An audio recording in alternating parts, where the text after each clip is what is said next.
Kwaze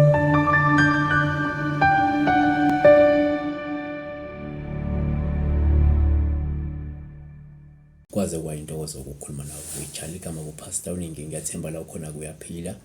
Sibuya nje ngokuyithoba, akukho okuningi ngale nje okudlula ngamaphupho. Kafushane sibheka la iphupho likanobuhle buhle uthi ke linjani, ngabe kutshoni, uphupha ke ulima uhlanyela. Ngiyacabanga ke la kafushane uphuphe ke elima, efaka ke imbewu emhlabathini, ehlwanyela. Uyabona, nakuba ngingasavezanga ukuthi ubehlwanyelwa ntoni, yabona. Kodwa ke ngokuvamile uma uphupha insimu noma ulima noma utshala, kuvame ukuthi kube uphawu la kwabanye noma kwabaningi osuke lusho la amathuba okuthi ngahle kushone noma ngahle kwehle isifo. Kwabanye suke kusho ukuthi ukhona umuntu ozobanjwa ukugula, kwabanye suke kusho ukuthi kunombango ongahle ubheduke, noma ke kungase kube nezingxabano ezingaba khona, yabona. Kodwa ke esingakusho thina ukuthi uma uphupha utshala nje ummbila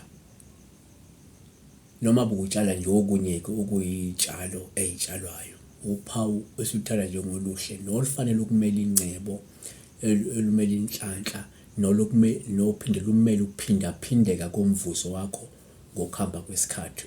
Singathi thina kusho ukuthi ke umvuzo wakho ungahle uphindaphindeke ngokuhamba kwesikhathi, kanti lingabe lusho la ukuthi esikhathini esizayo uzothola umvuzo wakho uphinde ube nenala ngenxa ke mhlawumbe yokuyikhandla, yabona.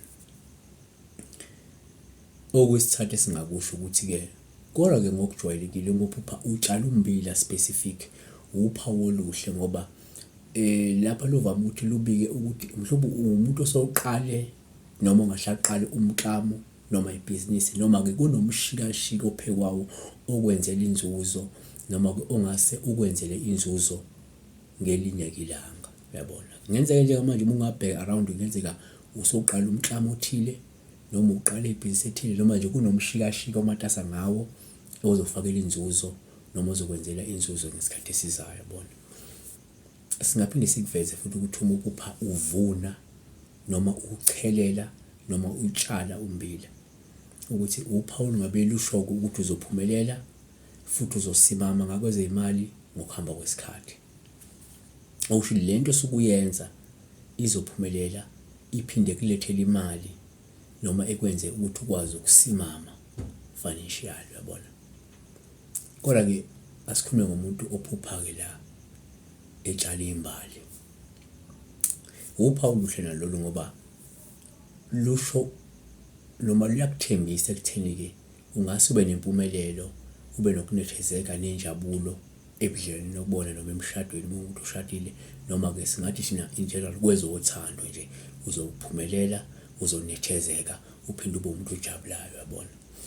So uphupha nje utshala isikhathi esiningi kuhambisana nokuyikhandla nokwenza ama-investment lathide empilweni, yabona, lathi okufakela imali ngokuhamba kwesikhathi, yabona. Wona nenhloso siyabonga kakhulu, uNkulunkulu ekulonde, uNkulunkulu ekubusise. Singayibheka nge-angle embi, kodwa ngiyayithanda ukuthi kakhulu sibheke sifocus kwi-angle enhle yezinto ezinhle ezizayo than leyo ukuthi sekuzoshona, hayi kunomuntu ozobanjana. No, if kukhona okuhle, let's focus kuloko kuhle, besibheka iphupho likanobuhle buhlela. Siyabonga nobuhle. Nawe kungasibhalela, sizozama masole isikhathi sikuphendule. Le video ke le siyenze ngothando, like ke uNkulunkulu ekulonde.